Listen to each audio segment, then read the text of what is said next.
Hello, welcome everybody. This is my submission for Raygun. It is an Xbox Live indie game that is available on the 360. Because of how I captured sound, I'm just going to go ahead and play some of the game's OST inside of the background. Hopefully that'll be good enough. Some filthy chiptune bangers in this one. So Raygun is an extremely broken game. Lots and lots of kind of silly stuff that happens inside of it. Its jank is its charm. So, starting at the beginning of the game, there is a level select, and we're immediately going to level select to Berlin, which is supposed to be the third stage inside the game. The reason we're doing that is we are getting access to the air backdash, which is the main tool that we're going to use to break this game wide open. After that, we're going to be going back to Washington, D.C., which is the first place of the game. So, things that you need to understand. If you backdash through screen transitions, it causes problems, like you get multiple screen transitions, so I avoid that. This game has a huge amount of movement tech, and this is a big portion of it. So, once you get access to the air backdash, you can actually infinitely jump and infinitely air backdash. And you can super jump like this. And using the super jump and infinite jumps, we can break the game pretty heavily. So right now we're completely out of bounds and flying over the first stage, and we're going to be hitting the final checkpoint here. We drop down that hole in order to gain access to slide, which is kind of like a Mega Man slide, and pretty soon here we're going to be gaining access to the normal backdash. You start the game with a double jump. Nice little thing here that allows you to just grab the ladder from like character lengths away. Walls are kind of suggestions in this game, as we're going to see here, as I slide into this chick's DMs.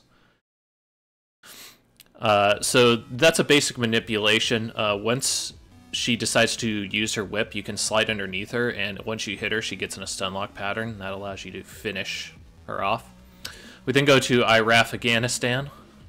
That's the actual name of it. That's not me making a joke. Here, it's very important that we use slides in order to outpace the bullets here.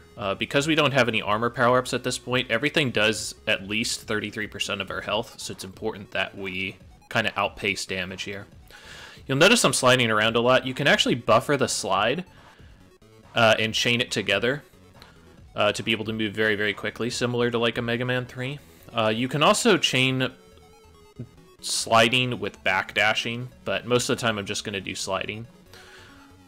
Once again, just the abuse of having a way to traverse terrain inside of the air with the air backdash is pretty sweet. So here's a nice zip up the wall and kind of clipping through the wall here to get back in bounds. This is the arc shot. It's used as a minor damage increase against certain bosses.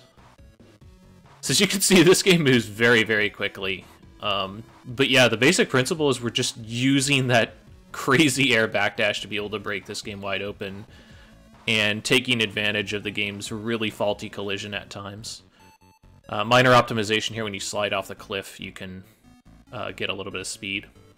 Here's a little tricky. We are clipping out of bounds in such a way that we don't go too high on the wall, so that we can clip through into this area. If we went too high on the wall, we would actually clip in such a way that the screen wouldn't transition.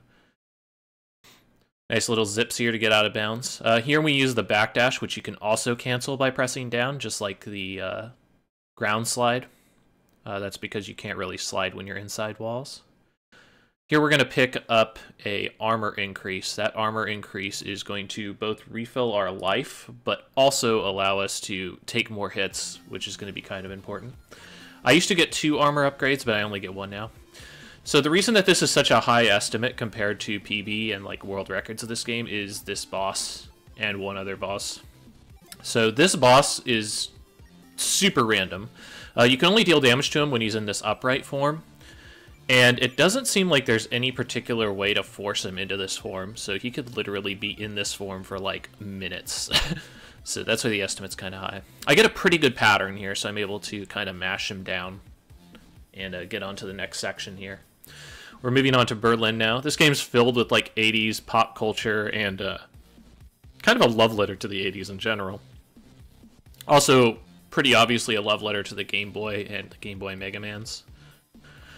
This Berlin clip is pretty tricky, actually. If I fall down this screen, I instantly die to death collision. Also, getting this jump and then screen transition was really tricky to find out, but I was able to kind of lab it for quite some time and pick it up.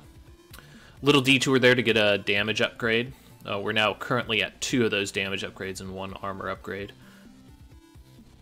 Nice little tribute to Contra here at the Berlin Wall as you kind of destroy this. Here's a good use of the arc shot just to be able to take care of things that are out of my reach and not easily shot with jump attacks. The jumping is really, really jank compared to like a Mega Man, so you kind of have to deal with that a little bit. Chernobyl, another level that's extremely broken as a result of kind of the infinite fly. Normally you're supposed to traverse the stage, and then there's this huge tower that you need to climb. But we're going to get around that by basically just zipping out of bounds and then working from there. Kind of swapping through the soundtrack, by the way, giving you a little taste.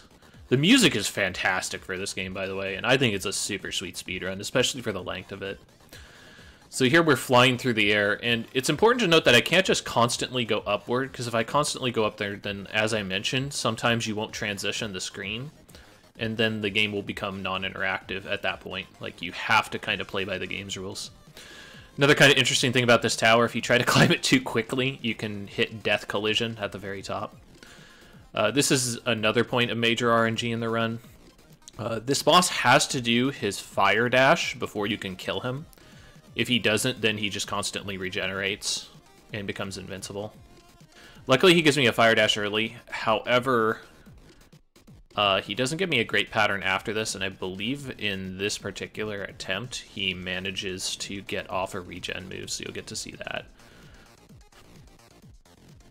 Yeah, so he just managed to get it off a little bit too early there. So not the best pattern here.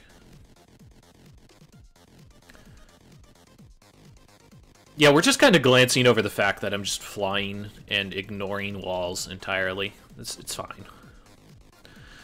Another nice little super jump here in Moscow to fly to the top. I mean, how else are you going to win the Cold War if you don't super jump and walk through walls, right? I'm pretty sure this is the Star Wars program that we all needed. So doing an infinite jump and doing repeated backwards air jumps is sometimes kind of tricky. I've developed a buffer method to be able to make it much easier. However, the game loves to randomly just drop it, unfortunately. So, source of much frustration for me at times. Nice little clip. You can only clip at the top of there. The rest of the wall is completely solid. So, some kind of intricacies with clips that allow you to get in and out from them.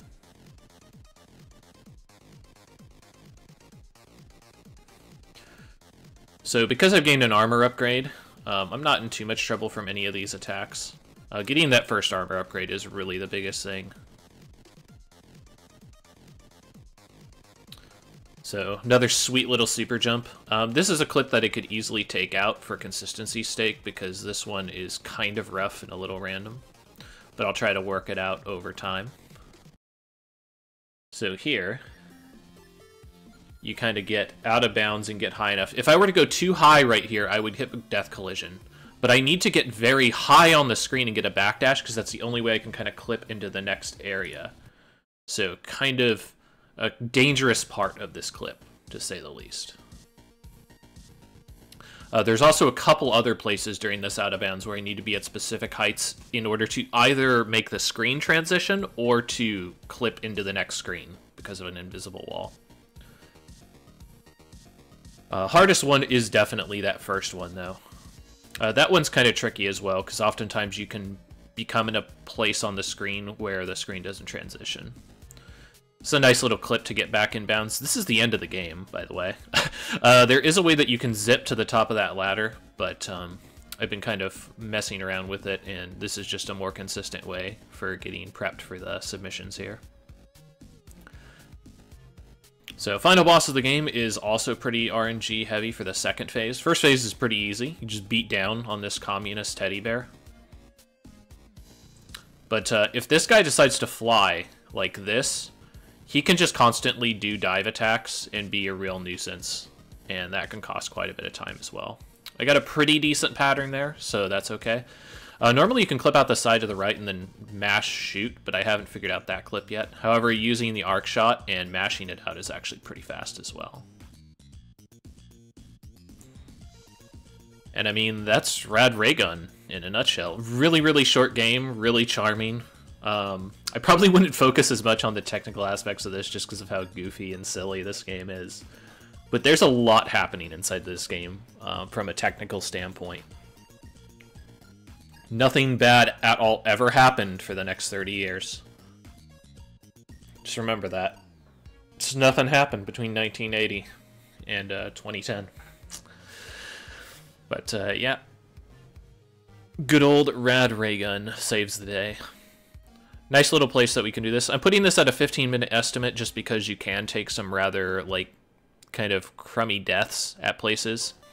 You can get out of most softlocks just by doing stage select and going back to the beginning of the stage, which is a little slower, but, you know, sometimes you get in kind of a weird situation that you have to use that on. The other reason why I have this at 15 minutes is if we get an early crash. This game is indie. It is an entirely indie game, like, in all sense of the word. So, yeah, it does crash sometimes randomly. But at a 15-minute estimate, I think I can pretty comfortably do most of the most difficult tricks and make it to the end of the game, even with a couple of snags here or there. For reference, PJ has done this at GDQ, and he got pretty much a similar time to this, using much more conservative strats.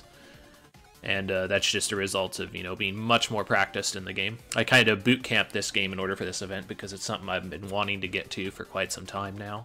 And I think it's a pretty sweet game. So yeah, that's going to be Rad Raygun here. Credits, a few minutes here. Could easily skip these. Nothing in particular happening with them. Of note, there is a game on Steam, Super Rad Raygun, which is kind of an updated version of this, but it's an entirely different game, both in composition, glitches, all that type of stuff. And I actually think this game is more interesting from a speedrunning perspective, just because of that indie jank factor. Ain't no super jumps to go past like 3 screens in Super Rad Raygun. But that's going to do it for my submission for Rad Raygun. Hopefully you guys enjoyed, and hopefully we get to see it at an event. See you guys later.